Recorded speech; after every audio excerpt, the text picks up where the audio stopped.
Unapomuona dereva bodaboda anaendesha amekaa upande kwenye kiti, anakimbia, anapita kwenye taa hasimami, sio mwenda wazimu, ana stress za kufa mtu.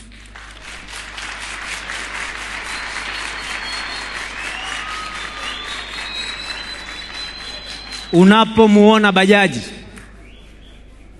anapenya penya hasubiri, na wewe unawahi kipindi, anaweza kukubinua huko ndani, sio mwehu, anatafuta 35,000 apeleke rejesho kwa bosi ambaye amekaa nyumbani, halipi kodi ya mapato, hakatii bima,